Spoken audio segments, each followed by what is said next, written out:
A sloth, a donkey, and a curious human. Send a prompt and see what they're doing. One hits record with a question on his mind. Two brothers pick it up, see what they find. Corn takes his time, Herman's got the facts. Back and forth, they never hold back. My weird prompts, come on in, that's where we begin. My weird prompts, glad you're here. This episode was generated using artificial intelligence. Please verify facts. My Weird Prompts is a community-driven initiative exploring how AI can fuel curiosity and uncover the fascinating ways our world works.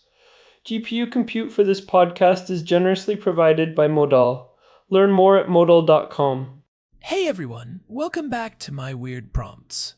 I'm Corn Poppleberry, and I'm sitting here in our living room in Jerusalem with my brother Herman. We've got a really dense, fascinating, and honestly kind of high-stakes topic to dig into today. We are talking about the carbon math paradox. It is this bizarre reality where two companies can have the exact same physical emissions, the same number of smokestacks, the same fleet of trucks, yet report completely different social costs based on which mathematical benchmark they choose to plug into their spreadsheets. Herman Poppleberry checking in. And yeah, Corn, this one is a bit of a mathematical minefield, but in the best way possible. Our housemate Daniel sent us a voice note earlier today, basically challenging us to follow up on some of the threads we started a few months back. We are moving past the era of voluntary, fuzzy environmental, social, and governance reporting, or ESG, and entering the era of hard math, impact-weighted accounting. This is where the numbers actually start to hit the balance sheet, and that is where the friction begins. Right. If you guys remember episode 1338, we were looking at the International Foundation for Valuing Impact, or IF5I1. We were talking about this big shift toward impact, weighted accounting, which is the idea that companies should not just report their financial profits, but also the dollar value of their social and environmental impact. It is about making the invisible visible. But as Daniel pointed out in his prompt, the visibility is currently very blurry. He called it the valuation gap. It is the ultimate apples to oranges problem, but the oranges are on fire and the apples are being measured in a language nobody speaks yet. We are trying to turn externalities, things like pollution or climate change that usually fall outside a company's financial statements, into actual line items. But if you ask 3 different experts what the social cost of a single ton of carbon is, you might get 3 answers that are hundreds of dollars apart. And that is what we're tackling today. Why is the carbon math so broken? Why can two companies with identical emissions look like heroes or villains depending on which model they use? And what does this mean for the future of impact investing? Let us start with the basics of the topic introduction here. When we talk about the social cost of carbon, or SCC, we are trying to put a price tag on the future damage caused by 1 metric ton of carbon dioxide emitted today.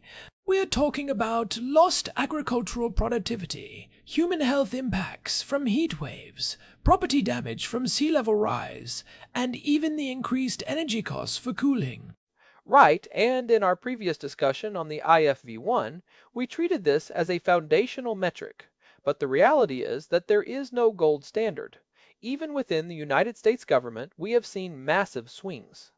For years, the official number used by the federal government was around $51 per ton. Then, in late 2023, the Environmental Protection Agency updated their estimate to $190 per ton. That is for emissions occurring in the year 2020, and it scales up every year after that. Think about that jump. That is nearly a 400% increase in the perceived cost of every single ton emitted. If you are a company trying to calculate your impact, weighted profit, your environmental liability just quadrupled overnight because of a change in a government benchmark. It is not like the carbon became 4 times more poisonous. The math we use to value the future just changed.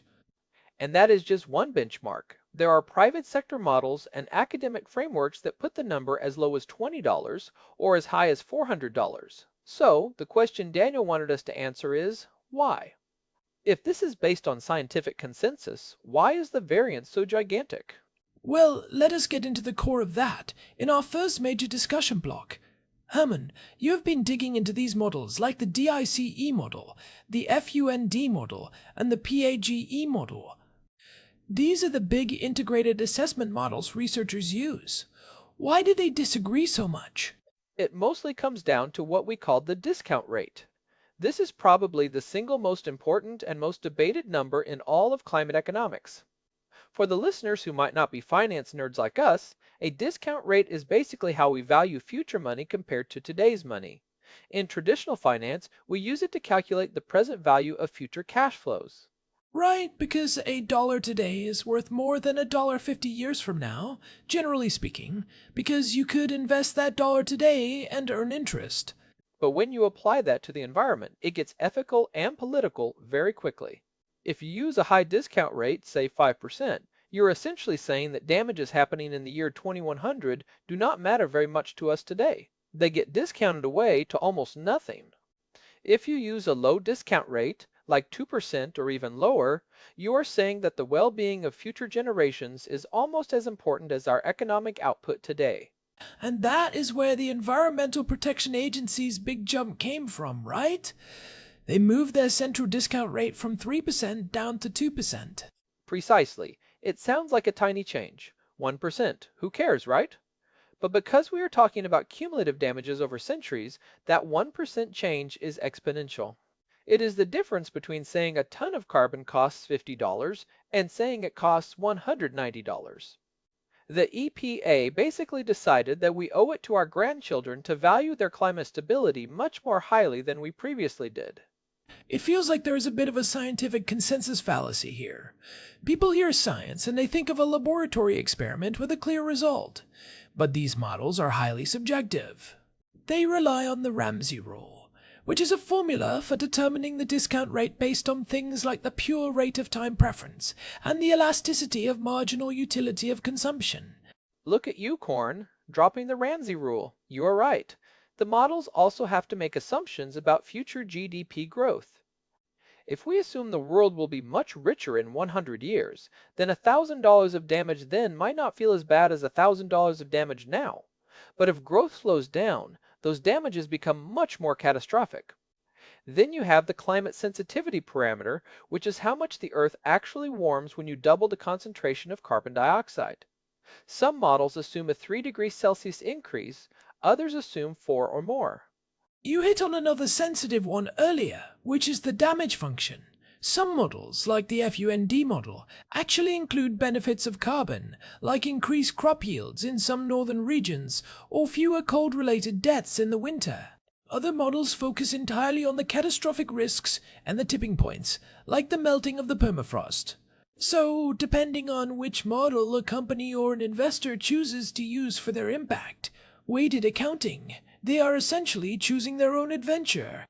And from a conservative or pro-American perspective, there is also the question of domestic versus global cost. Under the Trump administration, the focus was often on the domestic social cost of carbon, looking specifically at how emissions affect the United States. The current administration and many international bodies use a global cost, arguing that carbon does not respect borders. If you only look at domestic impact, the price per ton drops significantly, often into the single digits. That is a huge point, Herman. If I am an American manufacturer, and I am being told I have to account for the global social cost of carbon, I am essentially being asked to subsidize the environmental protections of the entire world on my balance sheet. If we use a domestic cost, my business looks much more viable. This is not just a math problem, it is a policy debate disguised as math. It really is, and it leads to this massive divergence where a company can literally shop for a benchmark that makes their impact, weighted accounts, look better.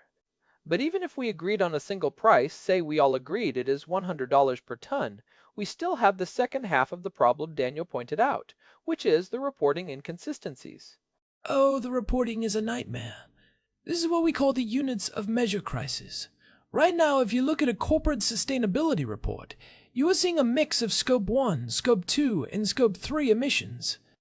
Let us break those down quickly for everyone. Scope 1 is what you burn directly, like the gas in your company trucks or the furnace in your factory. Scope 2 is the electricity you buy from the grid. And Scope 3 is everything else, your entire supply chain, the emissions from your customers using your products, even the emissions from your employees commuting to work. Right. And scope 3 is where the math goes to die. It is often 90% of a company's footprint, but it is almost entirely based on estimates and secondary data. If I am a clothing retailer, how do I accurately measure the carbon footprint of a cotton farm in India that I do not own, which sells to a mill I do not manage, which sells to a factory I only have a contract with? You can't. Not accurately, so you use industry averages. But if every company in that chain is using different averages and different reporting standards, you get massive double counting or, more likely, massive gaps where emissions just disappear.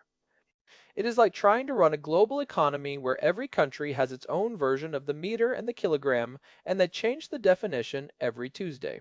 And then you have the disparate units.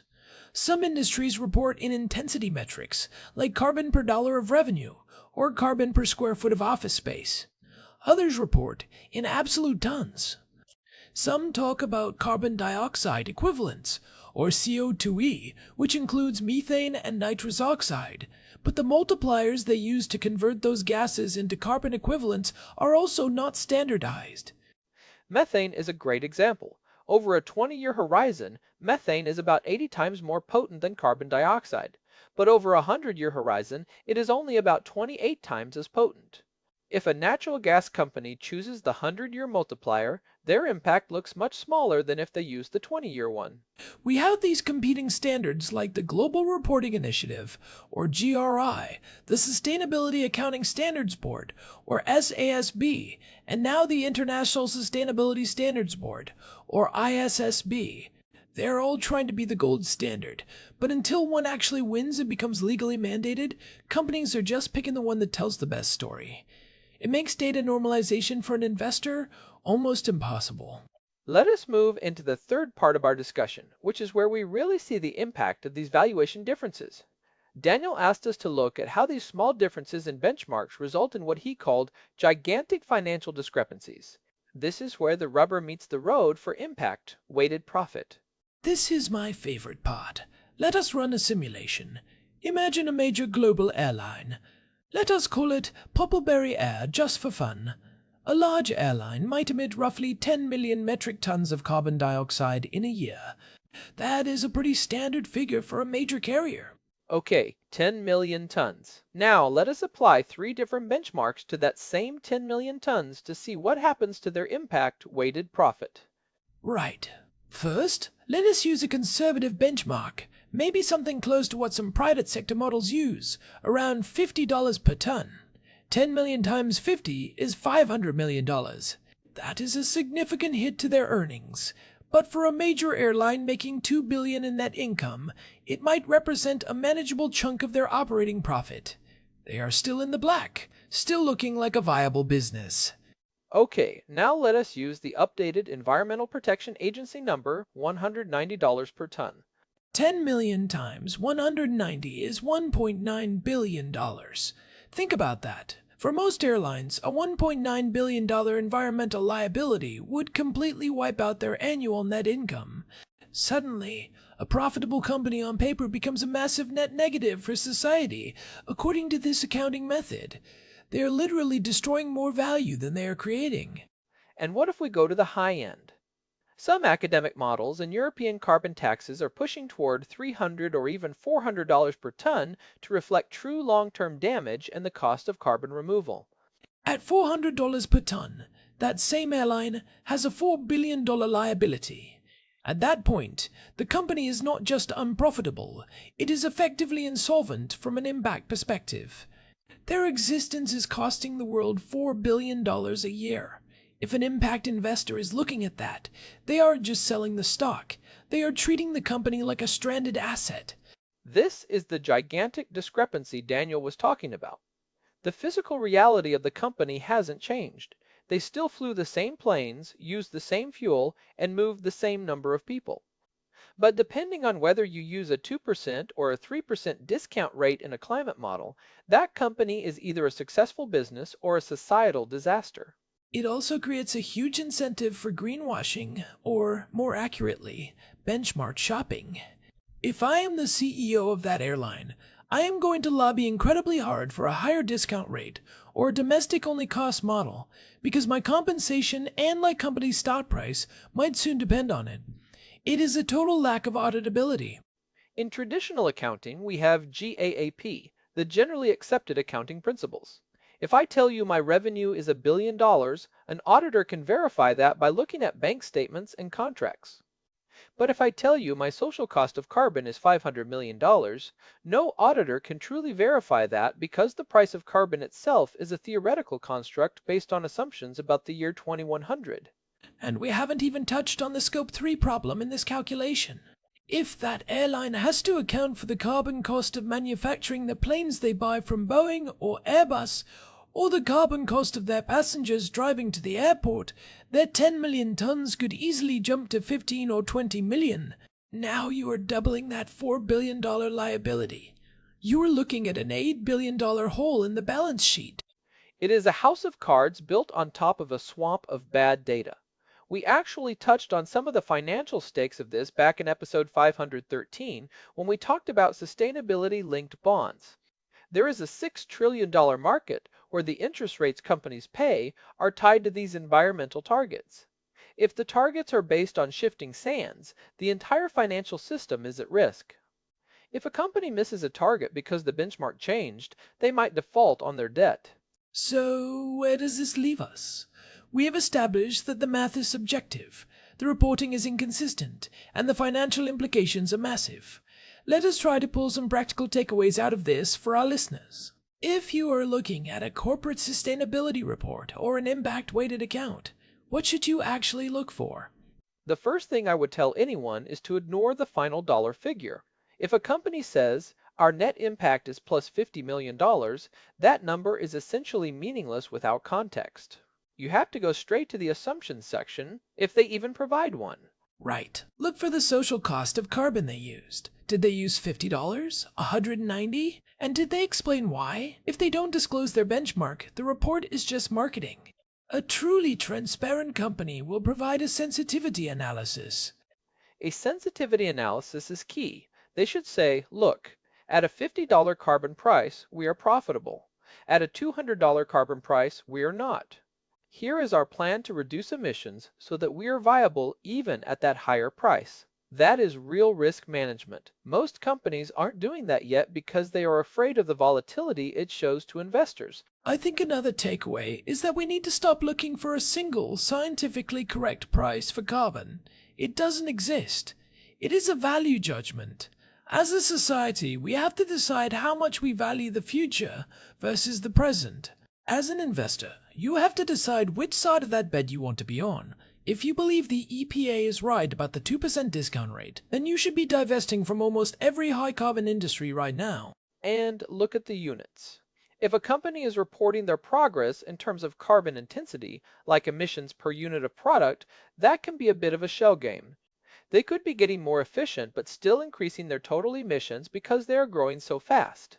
You want to see absolute numbers, especially for Scope 1 and Scope 2. We also need to be wary of the shift towards standardized multipliers. There is a push right now to just have a central body, like the ISSSB, dictate a single price for carbon that everyone has to use. While that would solve the consistency problem, it might actually hide the underlying risks. If the official price is set at $100, but the real damage is $400, we are just institutionalizing a massive mispricing of risk. That is the big danger. It is the same thing that happened with credit rating agencies before the 2008 financial crisis. If everyone agrees on a number that turns out to be wrong, the whole system fails at once. We need a common denominator, but we also need to maintain the transparency of the underlying assumptions. Let us move into the final part of our discussion, which is the future of auditability. Herman, do you think we are going to see carbon auditors with the same regulatory weight as financial auditors, like a Big Four for carbon? I think it is inevitable. In fact, we are already seeing the Big Four accounting firms hire thousands of climate scientists and engineers, but I think they are going to struggle for a long time. You can audit a bank statement because the money either moved or it didn't. You can't audit the future damage of a ton of carbon because that damage hasn't happened yet. It is a forecast, not a fact. That is the heart of it. If the math is this subjective, is it still impact or is it just narrative? I think for a lot of companies right now, it is still narrative. They are using the language of math to tell a story that makes them look good to investors who want to feel good. But the pressure is mounting. As more capital flows into these impact-weighted funds, the demand for rigor is going to increase.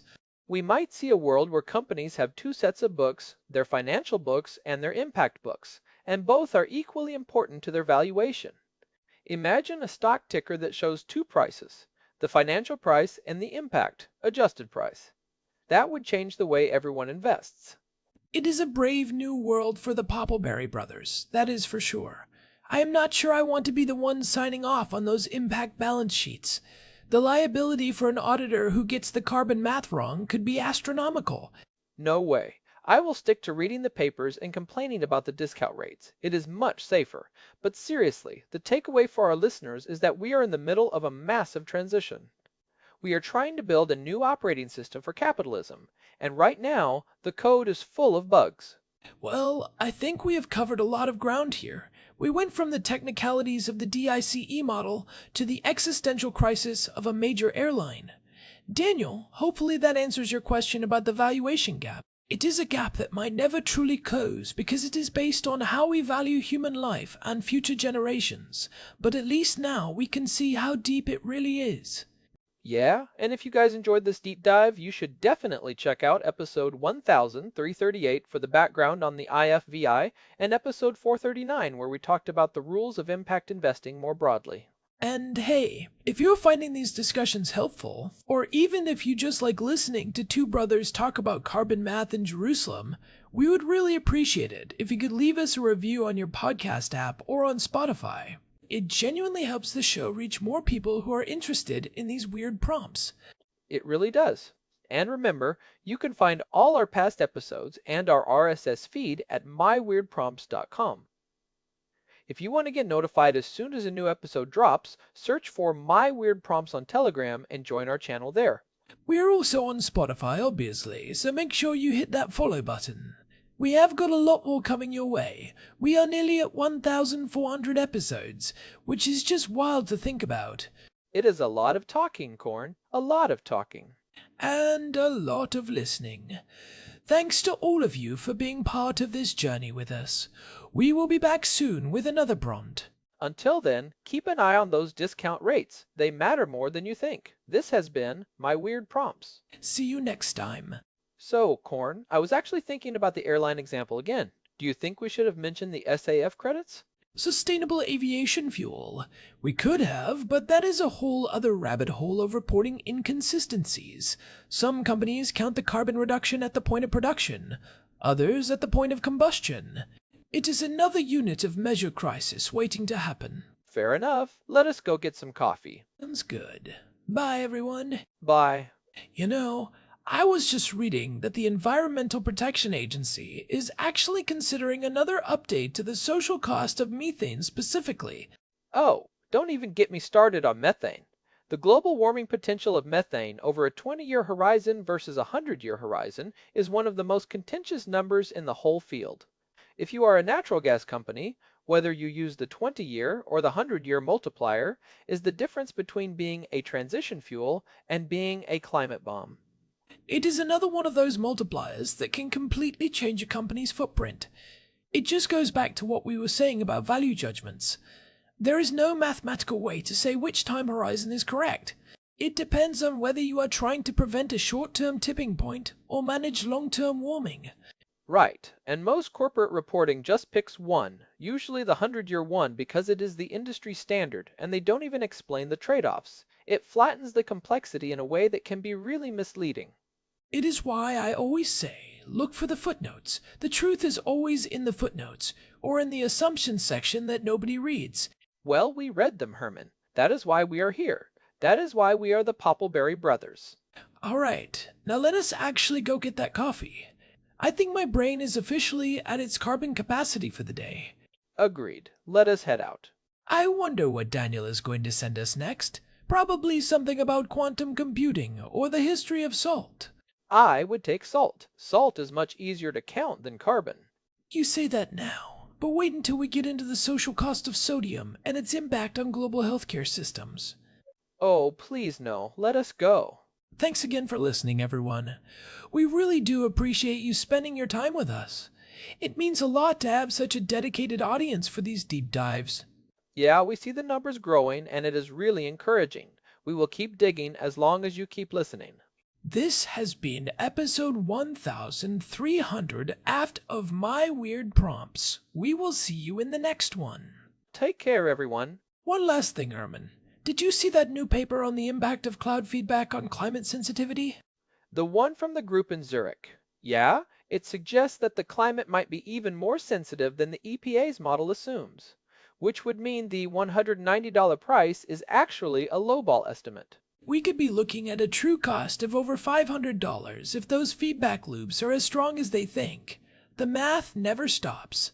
Never. All right, coffee time, for real this time. For real. Bye. This episode was generated using Gemini Flash 3. Text-to-speech engine was Chatterbox. Thanks for listening to our show, My Weird Prompts, where our thoughts go from slow takes to facts on cue. We change and follow through. My Weird Prompts, that's the flows from sloth.